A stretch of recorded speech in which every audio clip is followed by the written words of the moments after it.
कहिलेकाहीँ हामीले video shoot गर्दाखेरि भिडियो चाहिँ हलिरहेको हुन्छ, भिडियो चाहिँ सेकिङ भइरहेको हुन्छ।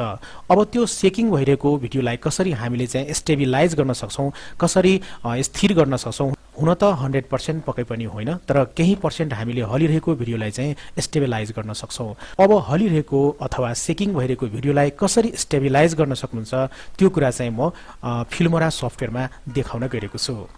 नमस्ते, म हुँ अनिक र अहिले तपाईहरुले हेर्दै हुनुहुन्छ अनिक कम्प्युटर युट्युब च्यानल। यो च्यानललाई अवश्य नै सब्स्क्राइब गर्नुहोला साथीहरु, किनभन्दा यो च्यानलमा टेक्नोलोजी सम्बन्धी दैनिक रूपमा नयाँ भिडियोहरु नेपाली भाषामा निशुल्क हेर्न सक्नुहुन्छ। अब आजको विषयवस्तुतिर लागौं। यसको लागि म चाहिँ फिल्मोरा सफ्टवेयर यहाँ तपाईले ओपन भएको देख्न सक्नुहुन्छ। अब सेकिङ भइरहेको भिडियो चाहिँ यहाँ म इम्पोर्ट गर्छु। यहाँ तपाईले देख्न सक्नुहुन्छ डेस्कटपमा मैले राखेको छु मिटअप भिडियो भनेर। अब ओपन गर्छु। तपाईले यहाँ भिडियो देख्न सक्नुहुन्छ। अब यो भिडियोलाई म चाहिँ प्ले गरेर देखाउन गएको छु। जस्तै प्ले गरौँ। अब तपाईले यहाँ देख्न सक्नुहुन्छ भिडियो सेकिङ भइरहेको छ, भिडियो हलिरहेको छ।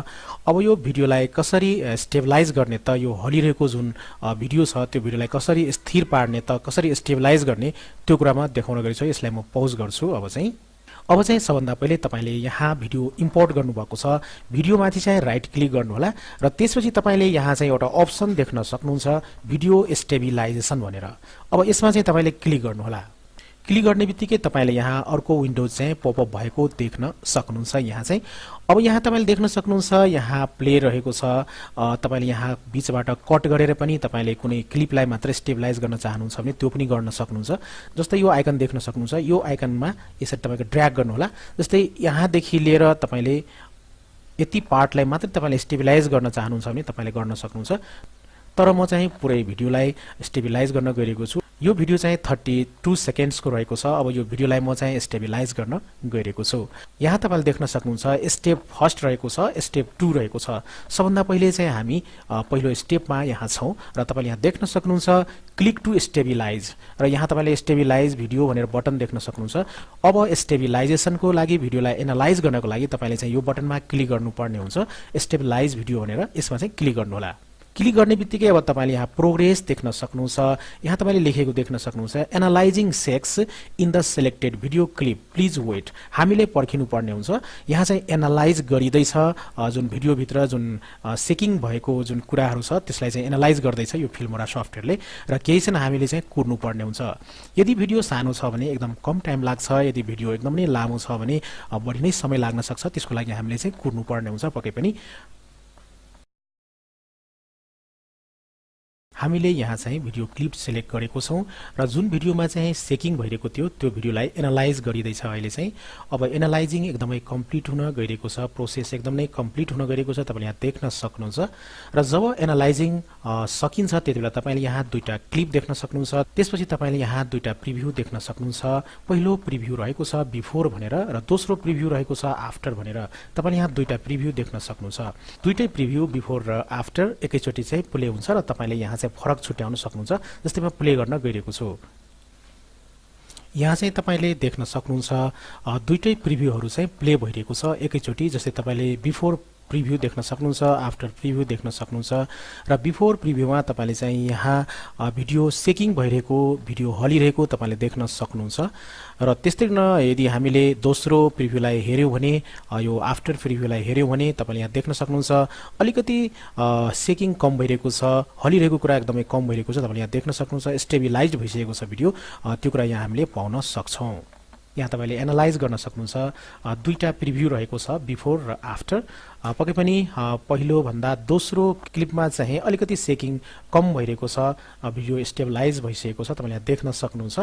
त्यसै गरी यसलाई म पौज गर्छु। पौज गरिसकेपछि तपाईले यहाँ देख्न सक्नुहुन्छ स्टेप 2 भनेर। स्टेप 1 चाहिँ हामीले यहाँ चाहिँ कम्प्लिट गरिसकेका छौं। त्यसै गरी यहाँ स्टेप 2 मा आइसकेका छौं र स्टेप 2 मा तपाईले यहाँ देख्न सक्नुहुन्छ एडजस्ट स्मुथ लेभल भनेर। यहाँ चाहिँ तपाईले लो र हाई गर्न सक्नुहुन्छ र सकेसम्म यहाँ बाइ डिफल्ट नै ठीक रहेको छ।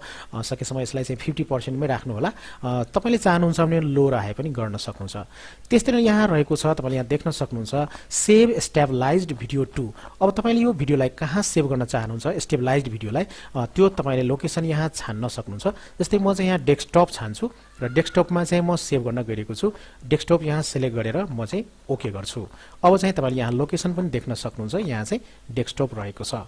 यति गरिसकेपछि अब तपाईले यहाँ तल एउटा बटन देख्न सक्नुहुन्छ, सेभ बटन। यो सेभ बटनमा चाहिँ क्लिक गर्नुहोला। सेभ बटनमा क्लिक गर्ने बित्तिकै अब तपाईले यहाँ प्रोसेस स्टार्ट भइरहेको तपाईले देख्न सक्नुहुन्छ। यहाँ चाहिँ तपाईले देख्न सक्नुहुन्छ क्रिएटिङ स्टेबलाइज्ड भिडियो। अब स्टेबलाइज्ड भिडियो चाहिँ यहाँ क्रिएट भइरहेको तपाईले देख्न सक्नुहुन्छ। यदि तपाईको भिडियो सानो छ भने कम समय लाग्छ, यदि तपाईको भिडियो अलिकति लामो छ भने पक्कै पनि अलि बढी नै समय लाग्न जान्छ। यो त अब भिडियोको लेन्थमा चाहिँ भर पर्छ। त्यसैले तपाईले यो प्रोसेसलाई यहाँ स्टप पनि गर्न सक्नुहुन्छ। स्टप बटन देख्न सक्नुहुन्छ। म चाहिँ यहाँ प्रोसेस हुन दिन्छु र यहाँ चाहिँ प्रोसेस कम्प्लिट हुनको लागि हामीले चाहिँ वेट गर्नुपर्ने हुन्छ, प्रतीक्षा गर्नुपर्ने हुन्छ। त्यस्तै गरिकन क्रिएटिङ स्टेबलाइज्ड भिडियोको प्रोसेस चाहिँ सकिन गइरहेको छ, एकदमै थोरै बाँकी रहेको छ र यो प्रोसेस चाहिँ कम्प्लिट भइसकेपछि तपाईले यहाँ दुईटा क्लिप देख्न सक्नुहुन्छ। यो पहिलो क्लिप रहेको छ। त्यस्तै गरिकन तपाईले दोस्रो क्लिप देख्दै हुनुहुन्छ, स्टेबलाइज्ड भएको क्लिप हो यो चाहिँ। यसरी साथीहरु तपाईले चाहिँ सेकिङ भइरहेको भिडियो अथवा हलिरहेको भिडियोलाई फिल्मोरा सफ्टवेयरको प्रयोग गरेर तपाईले चाहिँ स्टेबलाइज्ड गर्न सक्नुहुन्छ। अब यो चाहिँ डेस्कटपमा पनि सेभ भइसकेको तपाईले यहाँ देख्न सक्नुहुन्छ। यहाँ तपाईले फाइल देख्न सक्नुहुन्छ। यो चाहिँ ओरिजिनल फाइल हो र त्यस्तै गरिकन स्टेबलाइज्ड भएको भिडियो फाइल तपाईले यहाँ चाहिँ देख्न सक्नुहुन्छ। हस् साथीहरु, यो भिडियोमा यति मात्रै। यदि यो भिडियो तपाईहरुलाई मन परेको छ भने पक्कै पनि यो भिडियोलाई लाइक गर्नुहोला र त्यस्तै गरिकन यो भिडियोको बारेमा अरु पनि साथीहरुलाई जानकारी होस् भन्ने चाहनुहुन्छ भने यो भिडियोलाई शेयर गरिदिनुहोला। अन्तमा जाँदा जाँदै तपाईहरुलाई एउटा सानो अनुरोध गर्न चाहन्छु, ओनिक कम्प्युटर युट्युब च्यानललाई सब्स्क्राइब गर्नुहोला र त्यस्तै गरिकन बेल आइकनमा क्लिक गर्न नबिर्सिनुहोला नयाँ नयाँ भिडियोहरुको जानकारी तथा नोटिफिकेसन प्राप्त गर्नको लागि। तपाईहरुको समय शुभ रहोस् भन्दै यो भिडियोबाट बिदा लिन चाहन्छु। टेक केयर, गुड बाइ, जय नेपाल।